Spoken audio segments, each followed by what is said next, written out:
Root Letter is one of my favorite visual novels. I greatly enjoyed the mystery solving and how its endings works, and I really liked the remake that added all of those live action visuals you could toggle from the original anime style. Some of the exploration might have been a bit on the tedious side, but it was a good story. Today we're diving into something that's part of the same series, sort of. It was made as part of the franchise, but isn't connected to Root Letter at all outside of some gameplay mechanics. Let's dive right in. Here is my review of Root Film for the Nintendo Switch. This story is about Yagumo, a filmmaker that tries to be a part of a revival of an old horror film that was ended under mysterious circumstances. As he and his crew attempt to location scout for the new project, he becomes involved in several murder cases, taking it upon himself to try and solve these cases using an innate ability he has called synesthesia, a real-world condition where multiple senses blend together, like seeing colors when hearing something. But in this case, crucial information that he hears will appear physically before his eyes, letting him remember key details in order to solve cases.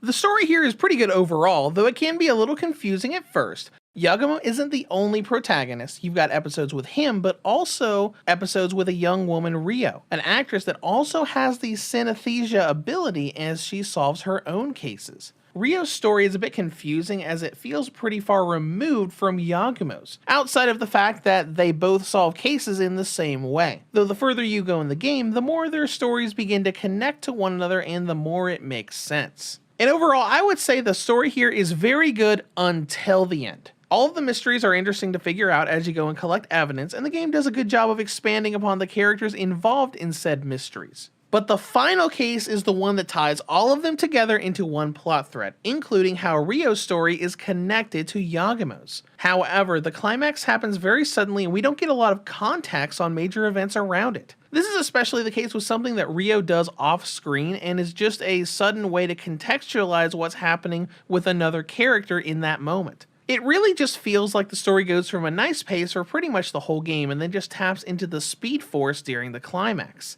It doesn't make the game's story not good, but more or less feeling unfinished. The climax is fine, but it jumps to its conclusion very suddenly, and even the game's epilogue is shown to us more in artwork during the credits than actual story scenes to explain where everyone's at after the last mystery is solved.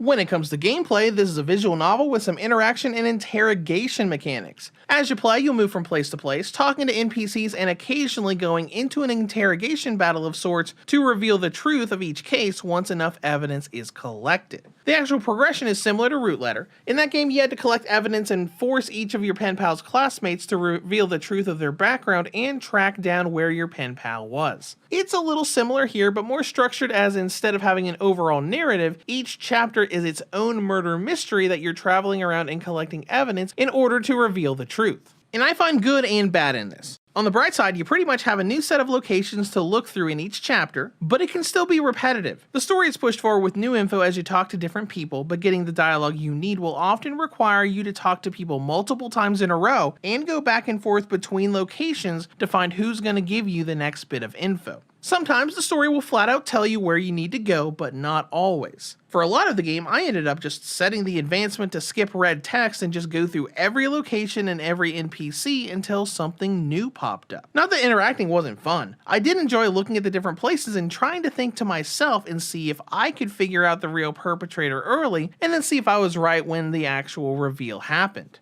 Though the real fun of this game is when Max Mode is introduced. This is similar to the feature from Root Letter, where you're interrogating someone in a very dramatic little battle game. Your goal is to choose the correct evidence to prove the NPC's argument wrong, and you gain progress on a bar until you reveal the truth and they confess. It's a fun little game, and there's a nice little film aspect with the film reel and how you select each option. Now, you can choose wrong and fail the interrogation, but you can easily just hit continue to try again if you completely fail. It doesn't throw you back to your last hard save. Speaking of that, I do have a couple nitpicks about how this game's mechanics work. As far as advancing text, you have three options with skip all text, skip red text, and auto advance. This is fairly standard, but you activate them with the L and R buttons. Instead of having a dedicated button for each one, you hit L during dialogue to cycle between them, and tap R to trigger whatever mode you're in. Auto works well, though it will stop and need to be re-enabled after pretty much anything you do. Choosing a different NPC to talk to, and even in max mode, it will not resume auto advance when you choose an argument and go forward. You'll constantly be re-tapping the R trigger to re-enable auto advance as you play the game. My other nitpick is with the save mechanic. When you perform a manual save and reload it, you don't reload at the exact bit of dialogue you were at when you saved. It brings you back to a checkpoint at the beginning of the area or room you're in, so you're going to have to go through a lot of text you've already seen to eventually get back to where you were. Just seems like a weird choice. But despite all this, the game has a nice flow to it.